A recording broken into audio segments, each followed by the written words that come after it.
오늘도 이 자리에 함께 하신 저와 여러분에게 하나님의 크신 은혜가 함께 하시기를 주님의 이름으로 축복드립니다. 우리가 계속해서 서로 우리 인사하겠습니다. 잘 오셨습니다. 한 주간 수고하셨습니다. 네. 여러분, 한 주간 살아가는 게 참 쉬운 건 아니에요. 그죠? 시간은 정말 빨리 지나가는데 하루하루는 왜 그렇게 힘들까요? 그죠?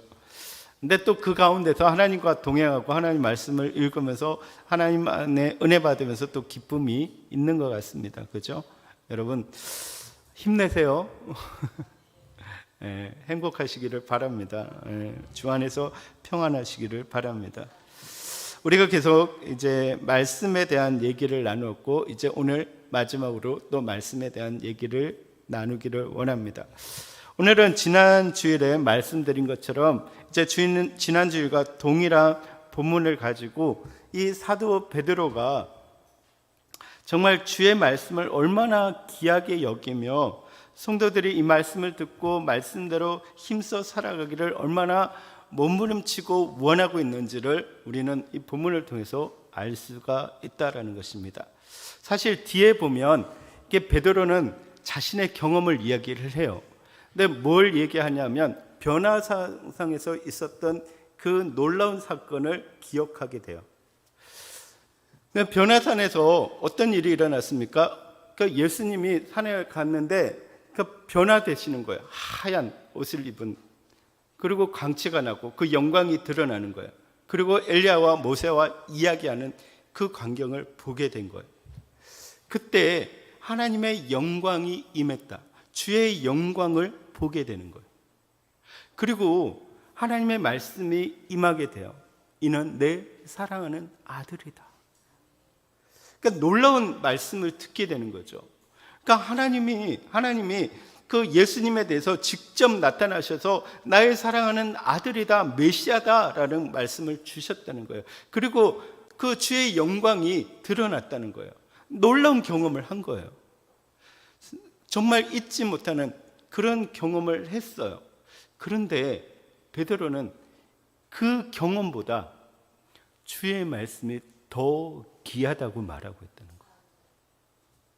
그러니까 우리가 생각해 보면 우리가 정말 그 경험을 했다면 주의 말씀보다 이게 더 크고 그 놀랍고 더 귀하다고 생각할 건데, 베드로는 자신의 인생을 돌아보건대 그것도 너무나 영광스럽고 너무나 감격스럽고 너무나 큰 일인데 그것보다 뭐가 더 낫다는 거야? 주의 말씀이 더 낫다는 거야. 거기에 소망이 있기 때문에. 그래서 그 모든 자기 교인들에게, 성도들에게 무엇보다 이 말씀을 항상 기억하고 그 말씀대로 살아가기를 힘쓰라라고 말하고 있는 거예요. 그러니까 죽음을 앞둔 입장에서 그렇게 이야기를 하고 있다라는 것입니다. 여러분 어떤 경험을 하고 살아가는지, 어떤 은혜의 길을 걸어가고 있는지 여러분 알지 못하지만 여러분 분명 하나님의 은혜를 느끼며 살아가고 경험하며 살아갈 줄 믿습니다. 근데 그것보다 뭐라는 거예요? 하나님의 말씀을 붙잡고 살아가는 게 더 귀하다라는 거예요. 여러분, 그런 은혜가 여러분에게 넘쳐나기를 주님의 이름으로 축복드립니다. 우리가 지난주에 말씀드린 것처럼 베드로후서는 예수님의 수제자였던 베드로의 마지막 편지입니다. 그러니까 유언과도 같은 그런 편지라는 것이죠. 베드로는 자신의 죽음이 눈앞에 다가왔음을 직감하면서 지금 그 베드로가 섬기는 그 교회 성도들, 1세기의 초대교회 성도들이 로마의 박해와 거짓 교사들과 이단들로 인해서 혼란과 갈등을 겪고 있는 그 상황 속에 있는 그들에게 너희가 이 말씀을 붙잡으면서 박해도 이겨내고 그 혼란과 유혹의 모든 부분들을 이겨내라고 말씀하고 있다는 거예요. 여러분, 박해를 이겨낼 수 있는 힘은 무엇입니까? 말씀밖에 없어요. 여러분, 우리가 지금 힘든 시기를 걸어가고 있습니다. 근데 이 시기 가운데 우리가 이것을 흔들리지 않고 그 힘든 시기를 이겨나갈 수 있는 것은 무엇입니까? 말씀을 붙잡는 것입니다. 여러분, 나눠드린 그 말씀 아시죠? 5주, 4주까지 다 외우셨나요? 저도 표정이 안 좋죠? 자, 이번 주 말씀 우리 같이 읽겠습니다. 5주차 말씀 시작. 우리가 다 하나님의 아들을 믿는 것과 아는 일에 하나 되어 온전한 사람을 이루어 그리스도의 장성한 분량에 충만한 데까지 이르리니. 4장 13절 말씀. 네. 우리가 말씀을 통해서 어떻게 해야 된다고요? 하나님의 아들을 믿는 것과 아는 일에 하나가 되어야 한다는 거예요. 그래서 온전한 사람이 되어서 그리스도의 장성한 분량까지 자라야 된다는 거예요. 여러분, 우리의 믿음이 자라서 장성해지기를 주님의 이름으로 축복드립니다. 여러분, 우리 교회가 31년이 됐습니다. 31년이면 31살이에요. 31살이면 장가 가야 됩니다. 컸죠, 그죠? 근데 우리의 모습, 우리 교회의 모습은 어떨까요? 한 가정을 책임질 수 있을 만큼 성숙되어 있는지. 네. 우리가 그런 데까지 충분히 자라기를 주님의 이름으로 축복드립니다. 그래서 우리가 살아가면서 이 어려운 순간들을 이길 수 있는 힘, 우리의 유혹과 미혹과 여러 가지 낙심된 부분들을 이길 수 있는 힘이 무엇입니까? 말씀이라는 거예요. 여러분, 이 말씀을 붙잡으시기 바랍니다. 이 말씀이 다가 아니지만 여러분, 이 말씀이라도 붙잡으시기 바랍니다. 그래서 살아가시는 동안에 여러분의 삶에서 기억나는 말씀이 되기를 바랍니다. 이 말씀이 여러분에게 소망이 되기를 주님의 이름으로 축복드립니다. 네, 이 말씀을 붙잡고 나아가시를 바랍니다. 특별히 오늘 본문은 이 편지를 쓰는 목적을 좀 더 구체적으로 밝히고 그 말씀에 대한 열정을 보여주고 있습니다. 이런 흐름 가운데 베드로는 12절을 통해서 자신이 이 서신서를 기록한 목적이 이미 그들이 알고 있고 그들이 소유하고 있을 뿐 아니라 그 말씀 위에 서 있는 말씀, 그러니까 그 보배로운 믿음의 내용을 생각나게 하기 위해서라고 밝히고 있습니다. 여러분 이미 말씀을 많이 알고 있습니다. 이 말씀뿐만 아니라 여러 말씀들을 알고 있습니다. 여러분 말씀대로 살아가려고 노력하고 있습니다. 근데 바울은 끝까지 그 말씀을 기억하고 살아가라고 말씀하고 있습니다. 여러분 잊어버리지 마시기 바랍니다. 여러분 삶에 얼마나 복잡합니까? 얼마나 빠른 시간들을 보내고 있습니까? 그죠? 월요일이 지났는데 벌써 제 설교를 듣고 있지 않습니까?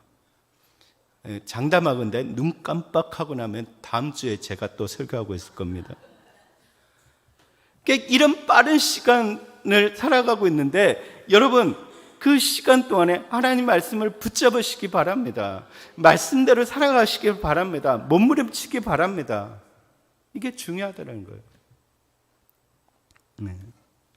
그걸 위해서 지금 이 편지를 쓰고 있다라는 것입니다. 이것이 그 첫 번째 단락이었습니다. 다음으로 베드로는 이렇게 그들이 알고 이미 소유하고 있는 진리, 보배로운 믿음의 내용을 이 서신서에 기록했다는 사실을 그 밝히는 과정에서 더 말씀에 대한 열정을 발견할 수가 있습니다. 그러니까 이 믿음의 내용의 말씀을 생각나게 할 뿐 아니라 어떻게 한다는 거예요? 그 말씀을 계속 생각하면서 실천하도록 하기 위해서 이 서신서를 기록하고 있다는 거예요.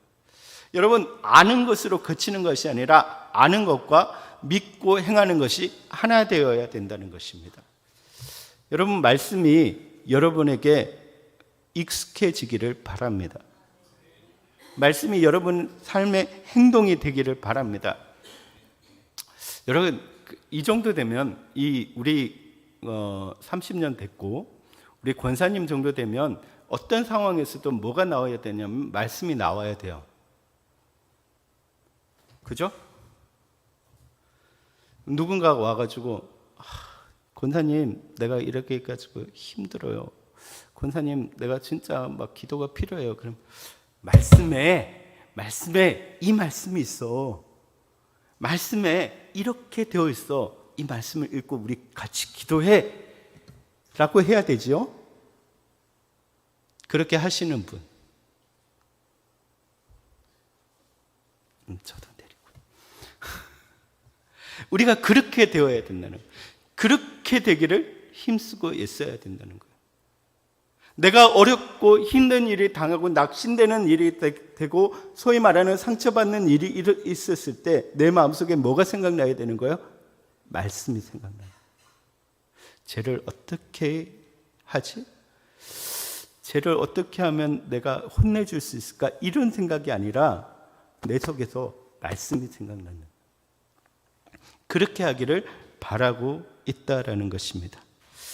여러분, 지식에서 끝나는 것이 아니라 어떻게 해야 된다는 거예요? 삶으로 연결되어야 된다는 거예요.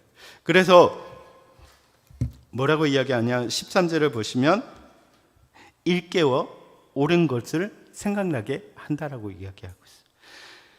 그러니까 성경은 먼저 깨달음이 먼저고 기억하는 것이 나중인 것처럼 한글 성경은 이야기하지만 원어적으로는 그때 이야기했던 것처럼 기억나는 것이 먼저고 깨달음이 나중이라는 거예요. 그러니까 우리가 계속 읽다 보면 뭐가 된다는 거예요? 깨달음이 되고 그것이 실천으로 연결되어 된다라는 것을 볼 수가 있습니다. 여러분, 말씀에 대한 열정을 가지고 그 말씀이 우리의 삶이 되도록 힘쓰는 여러분 되시기를 주님의 이름으로 축복드립니다. 그렇기 위해서 반복을 귀찮아하지 마시기 바랍니다. 여러분, 계속 우리가 말씀을 읽고 말씀을 듣고 말씀을 행하는데 귀찮아하지 마시기 바랍니다. 그러니까 우리의 몸이 말씀대로 해야 되는 거예요. 요즘 제가 족구를 배우고 있거든요. 족구. 운동을 하려고 족구장에 가고 있어요. 근데 몇 가지의 목적이 있어요. 족구장에 가니까 정말 안 믿는 사람들이 많더라고요. 거기서 이제 저는 목사라고 말하고 있는데 좀 전도의 목적도 있고, 그래서 이 지역에 있는 동아리들을 제가 다 돌아보고 있어요. 요즘 탁구 동아리에 갔다가 축구 동아리도 갔다가 하여튼 많이 하고 있는데, 이게 족구를 하면서 이렇게 하는 게 뭐냐면 이게 느꼈어요. 제가 그렇게 족구를 못하는 사람인 줄. 정말 개발이더라고요. 왜 마음은 저 앞으로 가야 되는데 공은 다 뒤로 가버리더라고요. 근데 뭐냐면 기본이 안 돼 있는 거예요. 기본이. 발을 갖다 대는 것부터 시작해서 수많은 연습을 해야 되는 거예요. 연습을. 근데 그게 딱 잘하는 사람들을 보니까 자동으로 가 있는 거예요. 자동으로. 딱 공이 오면 자세가 이미 딱 가 있더라고요. 그 사람들이 생각하는 게 아니라 훈련을 통해서 그렇게 되어 있는 거예요. 축구도 마찬가지고 야구도 마찬가지고 모든 스포츠가 그렇다는 거예요. 여러분, 신앙도 마찬가지인 거예요. 신앙도 반복하는 걸 귀찮아해서는 안 된다는 거예요. 여러분, 말씀을 읽고 말씀을 듣고 말씀대로 행하는 것에 대해서 계속 연습을 해야 내 몸에 배겨 있다는 거예요. 그래서 그것이 깨닫는 거예요. 여러분, 말씀대로 살아가는 여러분 되시기를 바랍니다. 말씀이 여러분의 몸의 일부가 되어야 돼요. 아멘? 아멘입니까? 그렇게 사셔야 됩니다. 아침에 일어나서 뭐하지? 이 생각이 아니라 아침에 일어나면 뭐 해야 됩니까? 오늘은 새벽 기도를 드려야지. 우리가 그렇게 되기를 주님의 이름으로 축복드립니다. 근데 마지막으로 베드로는 생의 마지막 순간까지도 성도들이 말씀을 생각나게 하기를 원했을 뿐 아니라 자신이 죽은 후에도 이 말씀이 생각나게 되기를 원하는 모습을 통해서 말씀에 대한 열정을 드러내고 있다라는 것입니다. 여러분 하루만 살 수 있다면 여러분 뭐 하시겠습니까? 주어진 시간이 하루라면 뭐 하시겠습니까? 네? 저게 하루를 주어진다면 저는 뭘 할까요?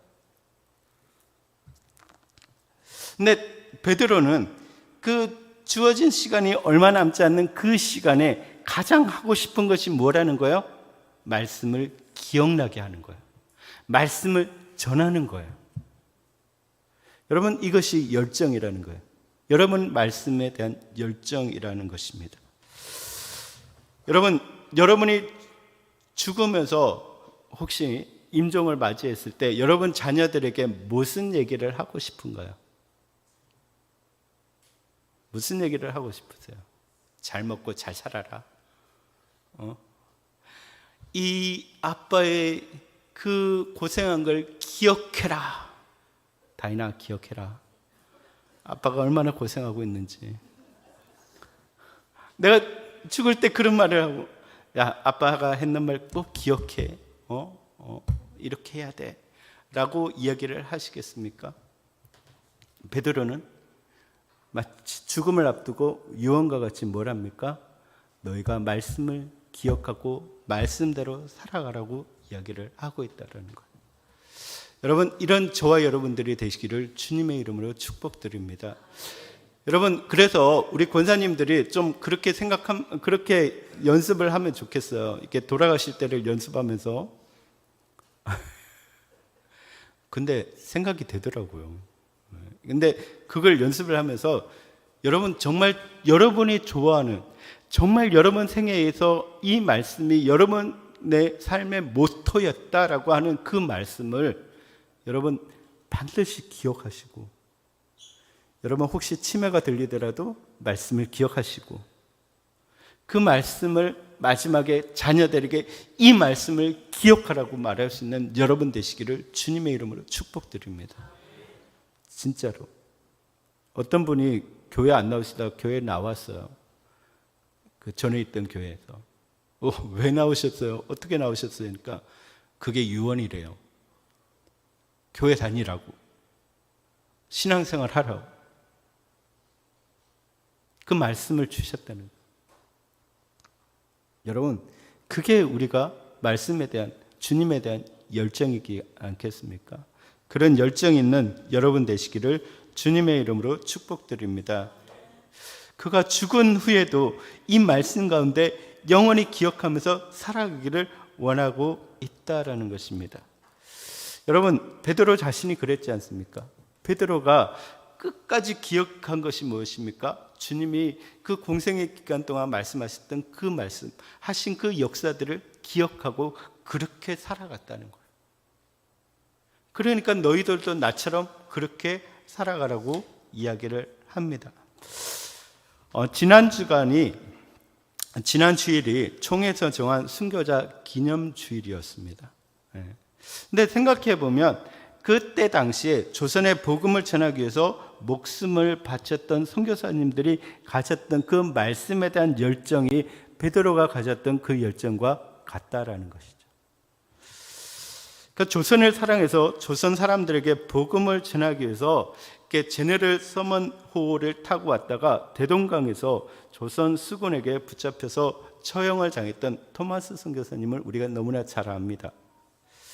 근데 이 토마스 선교사님은 그 처형을 당하는 그 순간에도 자신을 죽이는, 그 자신을 처형하고 있는 박춘권이라는 그 병사에게 자신이 가진 성경을 건네주었습니다. 그러니까 자기가 죽는 그 상황 가운데 말씀이 적힌 그 성경책을 주었다는 거예요. 근데 그 토마스 선교사님은 그 자리에서 순교했지만 그 이후에 박춘관이라는 그 병사는 그 성경을 읽고 예수님을 믿게 되었다는 거예요. 그런데 그 이후에 이런 글을 남겼다고 합니다.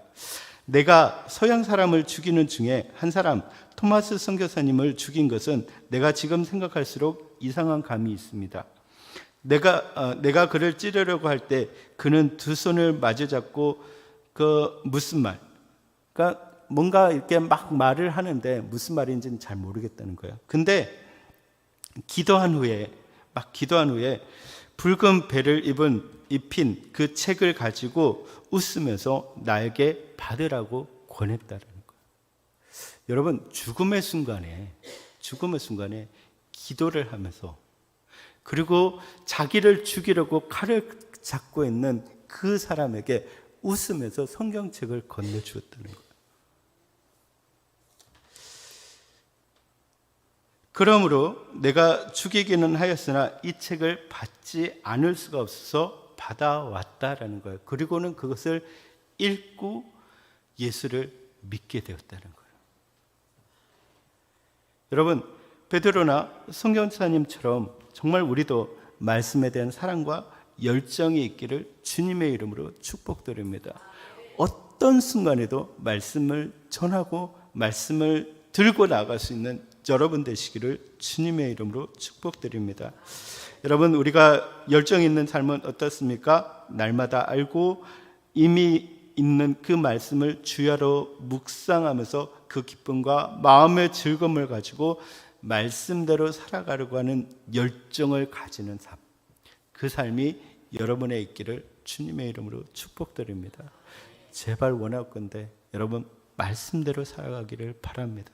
말씀을 붙잡고 살아가기를 바랍니다. 여러분, 우리 주변에 있는 사람들에게 말씀을 전하고 그들의 멘토로, 그들도 우리처럼 말씀 안에 살도록 그 날마다 그 말씀이 생각날 수 있도록 우리의 시간과 우리의 물질을 희생할 수 있는 열정이 여러분에게 있기를 주님의 이름으로 축복드립니다. 여러분, 말씀을 읽으면 여러분이 멘토가 될 수 있습니다. 말씀을 읽으면 여러분들이 그들의 삶을 지도할 수 있습니다. 여러분, 말씀을 가지고 힘써 나아가서 정말 열정 있는, 말씀에 대한 열정 있는 삶을 살아가기는 여러분이 되시기를 주님의 이름으로 축복드립니다.